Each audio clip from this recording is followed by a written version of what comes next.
So a lot of people are saying the data center development craze is over and the window is closed. I had a guy hit me up on LinkedIn saying that the window is closed, and I completely disagree. I think what happened is all the projects that are announced, the $500 million here, the $1 billion here, the $70 billion here, a lot of those projects, they were announced, and then what they realized were this industry has so many more bottlenecks than we actually know, and there's not a good solution to solve them. And they ran into those bottlenecks, and that's pretty much what happened. The project then failed. So I just think there was like a false craze that was actually happening. Now, there's other things that have seriously changed in the industry as well that should give you some cause for concern. A lot of the community backlash right now, that's one. Turbine lead times, that's another. And behind the meter power prices, that's another. Front of the meter interconnection queue processes that are switching and legislation that's switching around, that's another issue. The moratoriums that are being proposed, that's another issue. Now, and in this video, I think I'm going to go through what I've been seeing and how I'm adjusting in my deals.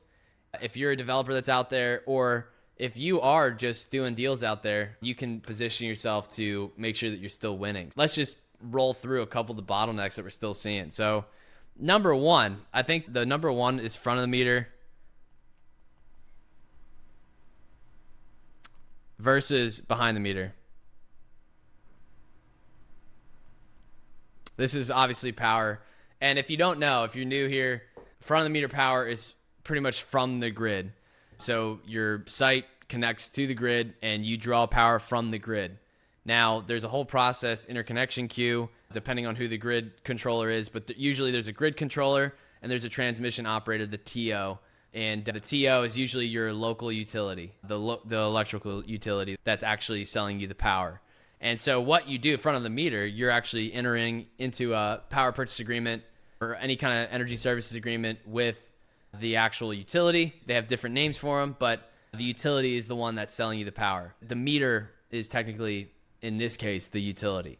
In my experience, that's how it was explained to me. And then the behind the meter means that you or somebody else is actually generating power on site and just sending that power directly.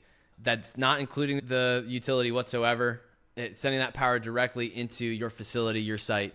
Now, there's other creative solutions that I've seen where there's behind the meter solutions, on-site solutions, co-located solutions with a battery, with different setups. There's all kinds of different things. And so there's kind of like a blend, like a spectrum of this front of the meter, behind the meter play. And in my experience, still to this day, the end users that you want to be doing deals with, the hyperscalers, they still want front of the meter power. They still do. Behind the meter is solid, like they depending on the strength of the behind the meter, but they still want the front of the meter power. Now, why? There's a few different reasons. One, if you look at the cost of development. So I'm gonna just circle front of the meter so you have a good visual. And if we just go through like the cost of developing a data center right now. Let's just talk about a data center. Let's not even talk about combined cycle gas power plant. The cost of developing a data center right now is about $20 million per megawatt. Now, that isn't even for these crazy AI lab HQs that like Meta's building. I'm sure that's way, way higher. But usually for an AI data center, a hyperscale data center, I think right now we're still around $20 million per megawatt. That number was fact-checked to me earlier this year, but it could have changed. So definitely double check with your local hyperscaler. I'm just messing with you. But that's what I have heard. So front of the meter, the cost is a huge component of this. So just developing the data center is $20 million per megawatt. And if you are talking about front of the meter power, the other cost of this is the grid upgrades. Okay? So if all I do is I just upgrade the grid so it can handle the power that I'm requesting. So this is like maybe an on-site substation. This is transformers. This is breakers. This is A-frames to connect to the grid. And once I do that, I'm already connected to the grid. So any large load power generation project that goes onto that grid, I now have access to that power. And so what's actually happening here is it's an investment, right? So what they're doing is all they have to do is $20 million per megawatt, and your grid upgrades. There's obviously other things involved in this, but they don't have to worry about power generation. All they really need to know is that they have their power, and they will develop the data center, and they will have, which is, I'm going to star here, access to future power. Access to future scalable power.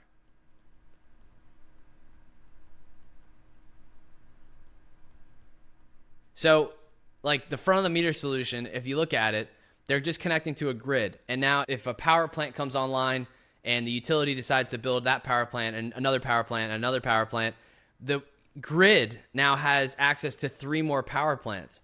And so what these data centers are actually looking at is the long-term play. Because if they think, they're making a bet that if they just show up, that the utility and the independent power producers and all the power guys, the power gen guys, are gonna they're looking at it like, oh my goodness, we have all these customers. Let's start building. So that's the bet that they're playing. So they would much rather be connected to the grid than not. Because imagine now if you spend $20 million per megawatt and you don't get access to the future scalable power. That's not as great of an investment when you look on the long term. Now, behind the meter power, like everyone's operating on this premise, let me draw an arrow down here, that it's quicker power. Yes, it is, 100%. But if we're talking about bigger power, so if we're talking about like a gigawatt, if we're talking about 500 megawatts, that's, if you any behind the meter solution that's that amount of power is still going to be like 2 or 3 years unless you already have the turbines. Unless you already have the turbines or turbines, it's going to be that long. And now that's another bottleneck we can talk about as far as like the secondhand market of the turbines and the turbine lead times and long lead times of all the equipment. But a lot of people will say that the behind the meter play is quicker. But really what I've heard, and anytime I go into a deal and I'm talking about them, they're like, I'm talking to them about how much power you got. They're like 500 megawatts of behind the meter power. And I say, what do you mean? And they say, oh, we can get this amount of gas to the site. I'll say, how are you going to turn the gas into the actual power? What are you talking about? You have 500 megawatts potentially of gas that is it firm capacity? Is it not? There's all these different components that I see a lot of people that really don't have a real deal. So I really feel for the data center teams, for these hyperscalers, because a lot of people out there think if they just have 500 megawatts worth of gas, if they did have the power gen equipment, that it's worth something. And maybe it is. Firm capacity of gas, that amount of gas is certainly worth something. Let's just say that's 700,000 decatherms a day, maybe even more. That's a substantial amount of gas. And if you went and got your turbines locked up, yeah.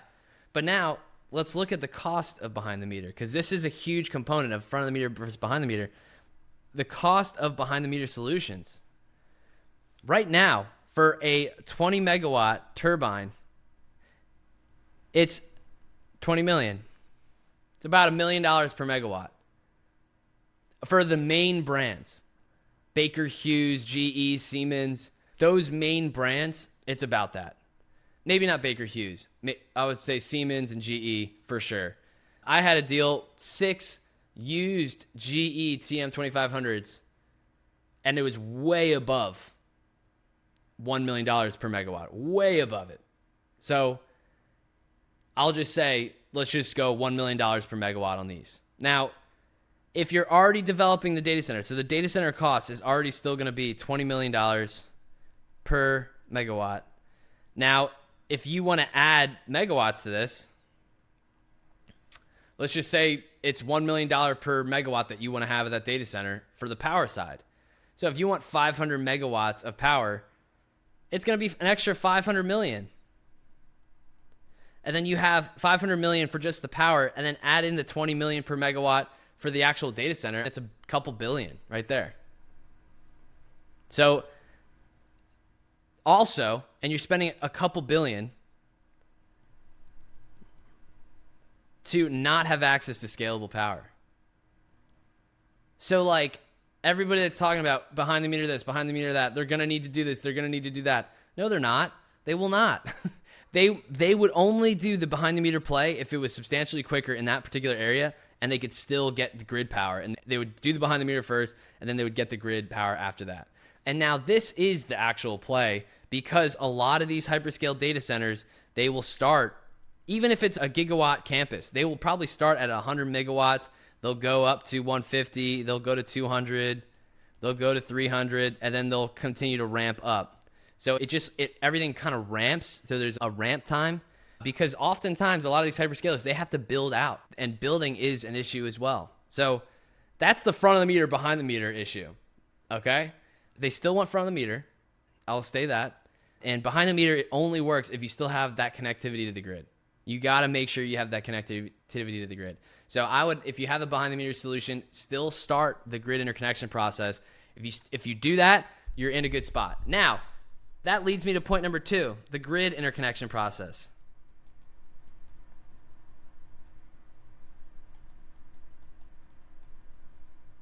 So the issue with this is a lot of the utilities are now changing their tune. A lot of the utilities are just sick of small players trying to come play in power infrastructure and data center development that just don't have the capital. And I understand that, because the amount of times that a small player comes in and is requesting a gigawatt of power because they heard that a hyperscaler would pay $1 billion for it, and they have land, has probably just completely fried their entire team. And so what they started to do, the grid interconnection process, what it used to be was you would submit a load request or a questionnaire, and then they would ask for a deposit, which was like around the time that I was doing these, it was $250K for that deposit, and then they would do their interconnection feasibility studies.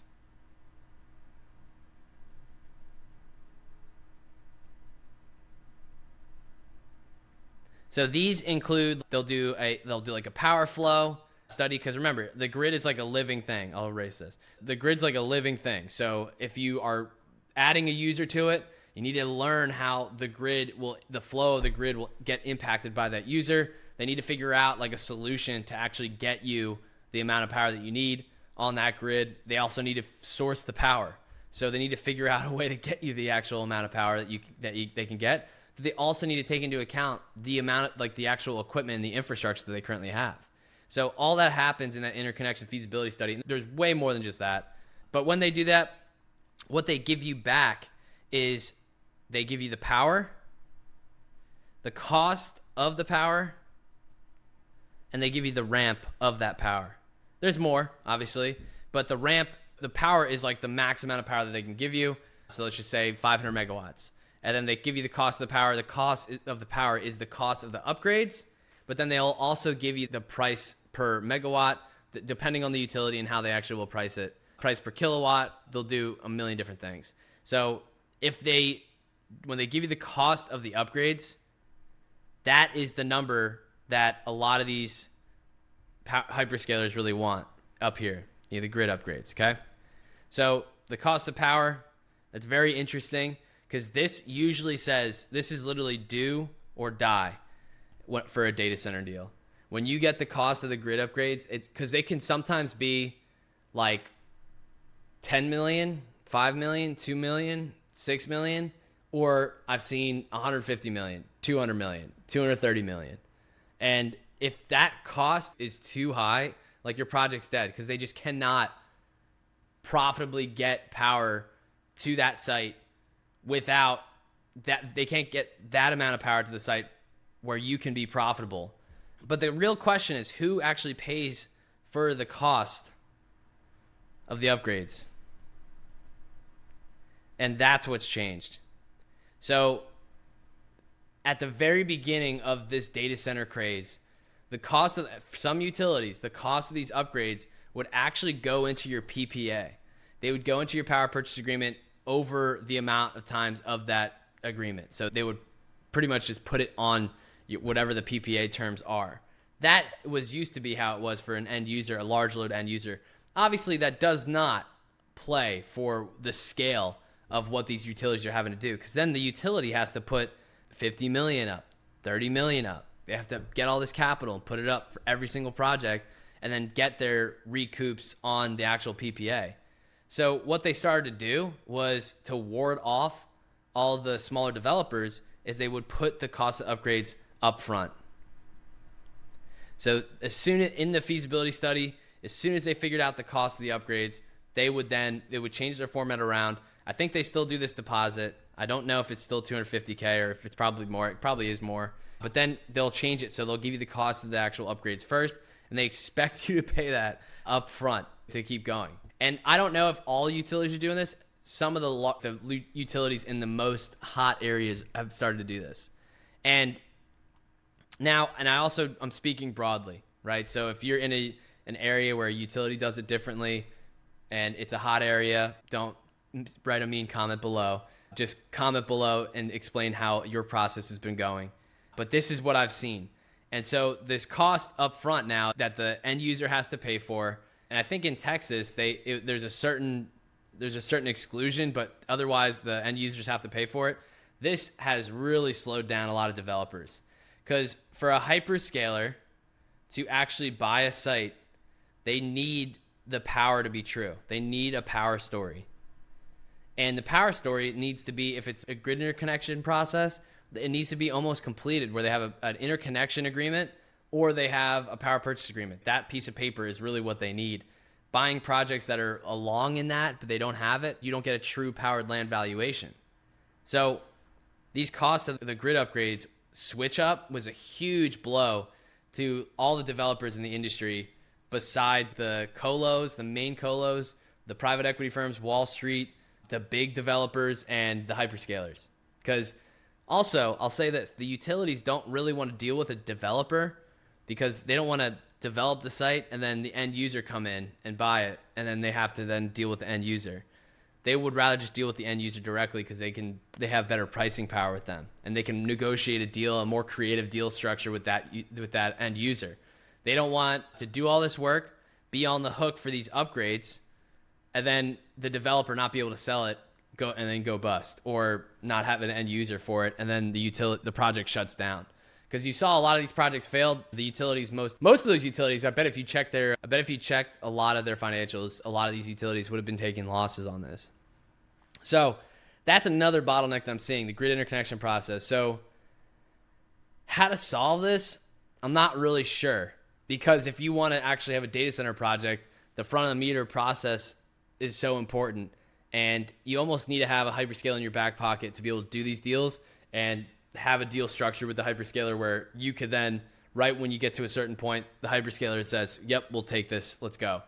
And one of the ways I was able to do this was finding a hyperscaler that wasn't in a state yet, but they wanted to get into that state. They didn't want to announce themselves in the state.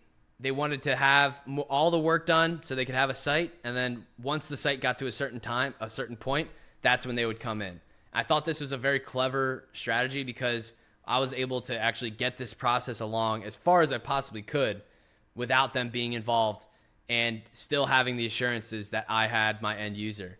So maybe that's a strategy, but I think now a lot of the hyperscalers are in every single state, in every single area. So I don't know if that strategy will still work, but just still something to think through. So the grid interconnection process, that's another one that needs fixing, because remember, everyone wants front of the meter. And then another issue I'm seeing right now is the turbine lead times. Turbine, and let's just do long lead equipment. This is probably like substations, transformers, breakers. Those are the main ones. Switch yards, switch gear. I've seen a lot of guys that can get you what you need for that, but I think it's turbines, the power generation equipment, and then I would say the transformers. But also, there's a lot of Chinese transformer companies that are coming out of the woodworks here.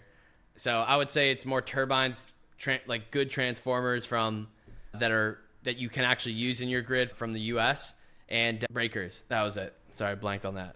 So what's happening with this? These OEMs are backed up. They have so many orders for all these turbines, and the main ones, like the main OEMs, Siemens, obviously, GE, those are the big ones. Those are the ones that I found are the most sought after, pretty much just because of their names and what a combined cycle power plant really is. There's the SGT line, and then there's the GE TM lines, but there's also the frame lines for the GE, which is like a combined cycle power plant. And I learned this lesson from an IPP. I was putting together a deal start to finish, and I had a bunch of gas, and I needed to figure out a way to get a power bridge, something. I needed to figure out a way to get power to the site, and I needed to get kind of like this bridge solution from the actual gas to the land. And so I didn't know that there were these IPPs until I started reaching out to them. And I found a bunch of them and had meetings with pretty much all of them. And I was talking to them, and they're like, yeah, Ryan, this sounds great, because I already had an end user for this. And they're like, yeah, Ryan, this sounds great, but the lead times on the turbines right now for this power plant would be like 3 years. And I was like, no, I have the turbines right here. They're used turbines. Here's 6 frame 7s, and they're used, but they're ready to go. They're already stateside, and they're already inspected and borescoped. And what they said to me changed everything. They said, Ryan, thank you, but we would, for a power plant like this, we want brand new units from the OEM. I said, why? And they explained it to me. A fall off the mill power plant right now, like combined cycle, a CCGT, combined cycle gas turbine power plant. Fall off the log is well over $1 billion. It's probably $2 billion. It might be $3 billion. If you do 6 frame 7s from the OEM, it's probably going to be 3 years and probably $3 billion. But if you look at that and you look at the OEM manufacturer warranty,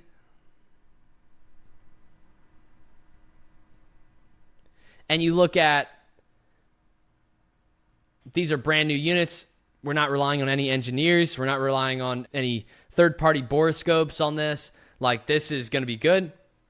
It makes sense. $3 billion, like you can't be wrong. That's a lot of risk, right?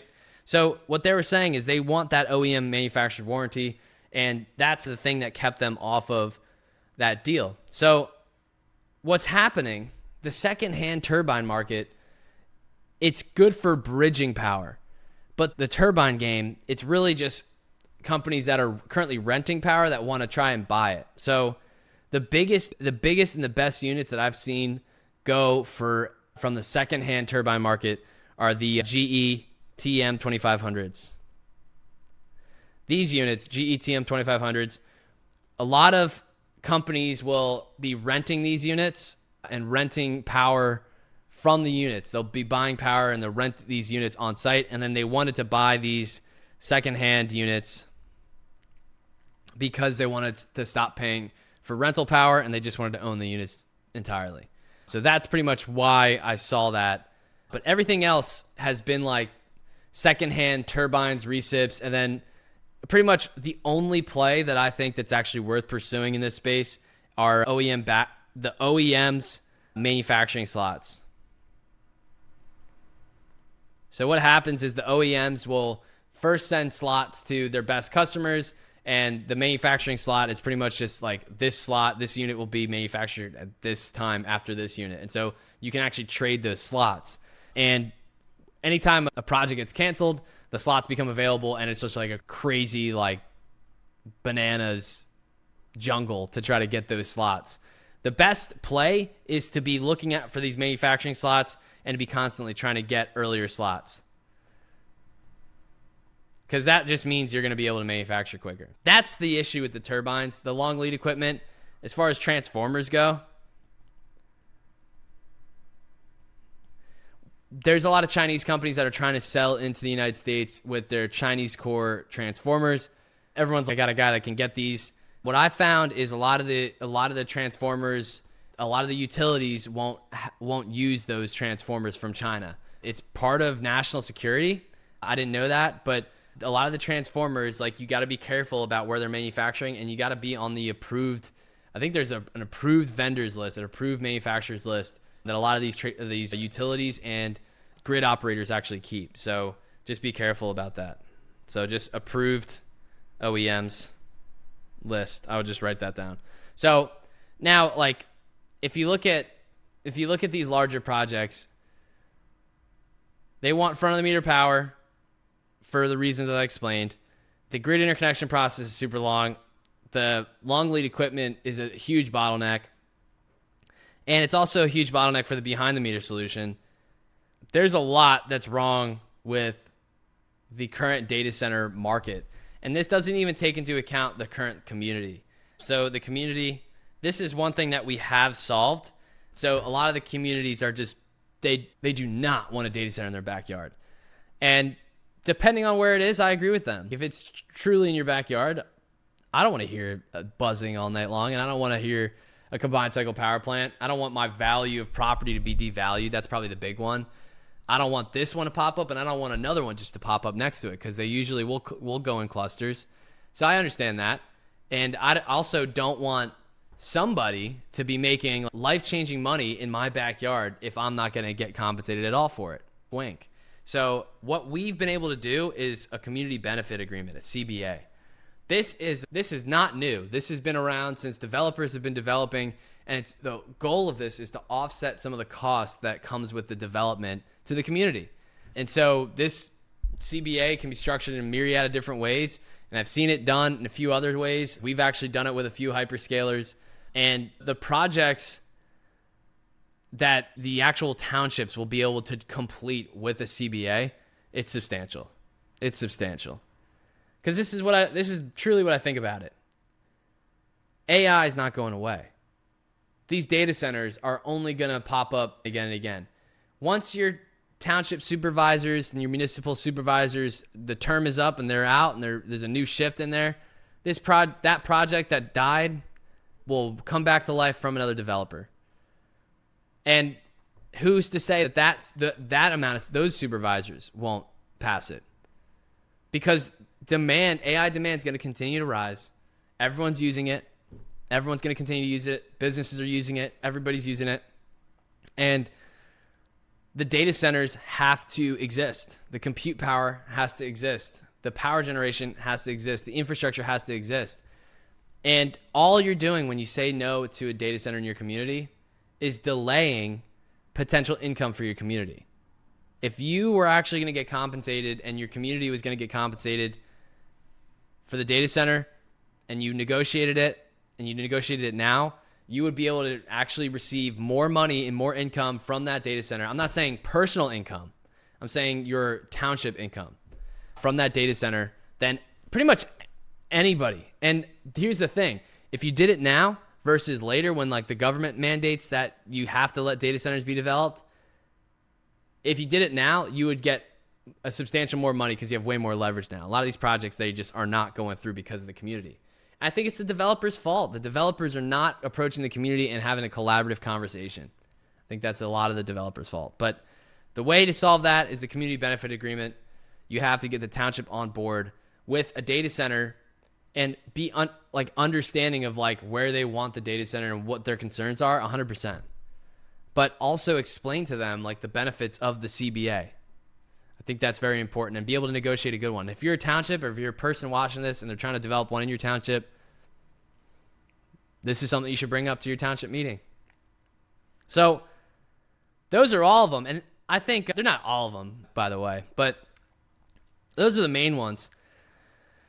There's a lot more with like independent power producers wanting a commercial end user and a data center or a data center developer wanting an end user like a colo or like a cruzo. They want like an end user before they would develop a site. They're like a midstream company wanting an end user, an offtake, a commercialization agreement, an off-taker, and how to negotiate all those things. There's so many different components and bottlenecks in the industry. And truly, it's like you have to be solving complex problems to really get through it all. But that's why Elon Musk, the best of us all, it wants to develop these in space. If you look at space, I know this is crazy, but if you look at space, you have the sun. Do you have zoning? No. Do you have people? No. Do you have, I don't know why that did that. Do you have room? Do you have real estate? You don't need real estate, but do you have room? Yeah, you have a lot of room. There's a lot of space up in space. And so you have a power source, and you have no people, and you have a lot of room. It makes a lot of sense. Now, all he has to do here for the space thing, he's got to solve problems one time.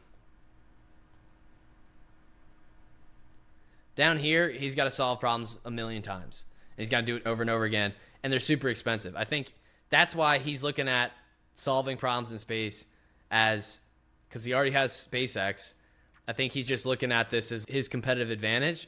And I think he's looking at it like, if we're going to spend this money anyways, the amount of money to actually develop, he already has the AI capabilities on Earth. I think what he's going to do is just spend the rest of this money and spend it on solving problems once in space, because he's going to have infinite returns on all of that. And he's going to be the only player. He's going to become the only player in space unless Bezos can really get Blue Origin moving in the right direction and moving as fast as him.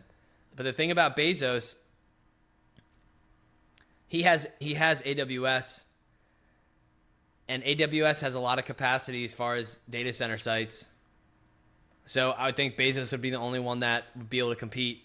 Meta would be very interesting, but if you look at they don't have a space arm.